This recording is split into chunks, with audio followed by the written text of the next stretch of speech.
हे kids, आज का हमारा टॉपिक है क्लास 6 का चैप्टर 2 होल नंबर्स।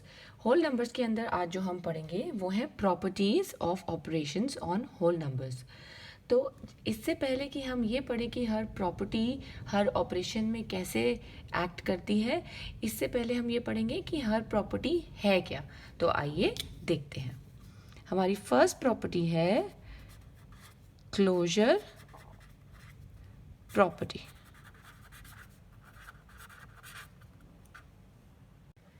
ये प्रॉपर्टी हमें क्या कहती है? ये कहती है कि अगर हमारे एक बॉक्स में सपोज होल नंबर्स रखे हुए हैं, तो अगर आप उस बॉक्स में से कोई दो नंबर लेते हैं और उसे ऐड करते हैं, तो उसका आंसर क्या आएगा? वो भी होल नंबर आएगा। अगर उसका आंसर होल नंबर आएगा तो हम बोलेंगे कि एडिशन जो है वो बॉक्स के अंदर से ही हो जाता है। तो इसको हम क्या डिफाइन करते हैं? हमारी क्लोजर प्रॉपर्टी की डेफिनेशन क्या कहती है?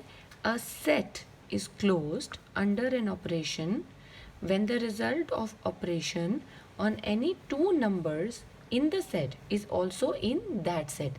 यानी कि हमारा एक बॉक्स है, उसके अंदर से हमने दो नंबर निकाल के उस पर कोई ऑपरेशन किया, और जब उस पर हमने वो ऑपरेशन किया, जैसे हमने ऐड किया, सब्ट्रैक्ट किया, मल्टीप्लाई किया या डिवाइड किया, इसे हम ऑपरेशन बोलते हैं। जब हमने उस पर कोई ऑपरेशन किया तो उसका जो रिजल्ट था वो भी उसी बॉक्स के अंदर था। तो सेट यहाँ हमारा बॉक्स ऑफ होल नंबर्स कहलाएगा। अब इसको हम एग्जाम्पल के तौर पे देखते हैं। जैसे 2 हमारा होल नंबर है और 4 हमारा होल नंबर है, तो जब हमने 2 और 4 को ऐड किया तो जो हमारा आंसर आया वो था 6। वो भी एक होल नंबर है। इसका मतलब कि जब हम एडिशन करेंगे तो हमारा आंसर बॉक्स के अंदर से ही आएगा। अगर मैथमेटिकल लैंग्वेज में बोलें तो ये आएगा that addition is closed under the property of addition, okay, under the property of closure। Next property आती है हमारी कॉम्यूटेटिव प्रॉपर्टी। इसके लिए हम एक छोटा सा एग्जाम्पल लेते हैं। आपकी क्लास से आप स्कूल में लाइब्रेरी जा सकते हैं, पर लाइब्रेरी जाने का एक ही रास्ता तो नहीं होगा। आप हो सकता है कि एक रास्ता आपकी क्लास से सामने से होके जाता हो, एक रास्ता आपकी क्लास के पीछे से होके जाता हो, लेकिन दोनों के ही एंड में आप पहुंचेंगे तो लाइब्रेरी ही। तो इसी तरह जब हमारा कोई भी सपोज हमारा कोई भी रूट होता है, लेकिन अगर हम ऑर्डर चेंज कर दें तो भी हमारा एंड रिजल्ट जो है वो सेम रहता है। उसको हम क्या बोलते हैं? हमारा कॉम्यूटेटिव प्रॉपर्टी। तो आइए इसकी डेफिनेशन देखते हैं। तो हमारी डेफिनेशन क्या कहती है कि an operation is commutative if you can change the order without affecting the result. तो ये क्या कहता है कि सपोज आप कोई रास्ता बदल भी देते हैं, उसके बावजूद भी आपका जो एंड रिजल्ट है वो डिफरेंस नहीं आएगा। एक और एग्जांपल लेके चलते हैं।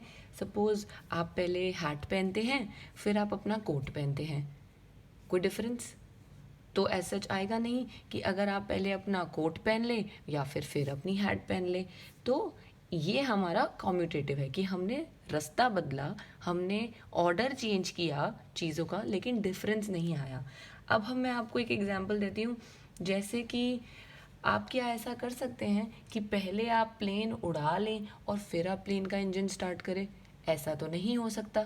इसका मतलब ये कॉम्यूटेटिव नहीं है। कॉम्यूटेटिव का मतलब वही चीज़ जिसका अगर हम ऑर्डर चेंज कर दें तब भी उसका रिजल्ट ना बदले। ठीक है, तो आइए इसका एक एग्जाम्पल देखते हैं। तो हमारा कॉम्यूटेटिव प्रॉपर्टी का एक एग्जाम्पल क्या हो सकता है कि मैंने दो नंबर को ऐड किया हो, तो पहले a प्लस बी कर दिया, लेकिन बाद में मैंने b प्लस ए कर दिया, तो मेरा रिजल्ट तो सेम आएगा। अगर मेरा रिजल्ट सेम आएगा तो वो कॉम्यूटेटिव प्रॉपर्टी है, अगर मेरा रिजल्ट सेम नहीं आता तो वो मेरी कॉम्यूटेटिव प्रॉपर्टी नहीं है। तो आइए हमारी नेक्स्ट प्रॉपर्टी पढ़ते हैं, जो कि है एसोसिएटिव प्रॉपर्टी। अब एसोसिएटिव प्रॉपर्टी के लिए एक और एग्जांपल लेके चलते हैं। जैसे कि हम चाय बनाते हैं घर में, तो कुछ लोग क्या करते हैं कि पहले पानी डालते हैं, फिर उसके अंदर टी लीव्स डालते हैं, फिर उसे बॉईल करते हैं और फिर लास्ट में मिल्क डालते हैं एंड देन शुगर। कई लोग ऐसे भी चाय बनाते हैं कि जैसे पहले पानी डाला, फिर उसमें मिल्क बॉयल किया, बॉयल करने के बाद उसमें टी लीव्स डाली और फिर उसमें शुगर डाला। तो हमारी एसोसिएटिव प्रॉपर्टी क्या होती है? एसोसिएटिव प्रॉपर्टी यही है कि अगर हम कोई भी चीज़ बना रहे हैं, उस तीन चीज़ों में से हम कोई और दो पहले यूज़ कर लें या फिर दूसरी दो पहले यूज़ कर लें, तो हमारा जो एंड रिज़ल्ट है वो बदलेगा नहीं। तो ये होती है हमारी एसोसिएटिव प्रॉपर्टी। तो हमारा जो एसोसिएटिव प्रॉपर्टी का वो एग्जाम्पल है वो ये है कि सपोज़ मैंने मिल्क और वाटर को पहले बॉईल कर लिया, बाद में टी लीव्स डाली, या फिर मैंने वाटर और टी लीव्स को पहले बॉईल कर लिया और फिर बाद में मिल्क डाला, तो दोनों में मिलेंगी तो हमें चाय ही ना। तो जब हमारे पास दो से ज़्यादा चीज़ें होती हैं, यानी जब हमारे पास तीन चीज़ें होती हैं और उसमें हम किन्हीं दो को पहले चूज़ कर लेते हैं और फिर भी हमारा रिजल्ट सेम आता है, उसे हम बोलते हैं एसोसिएटिव प्रॉपर्टी।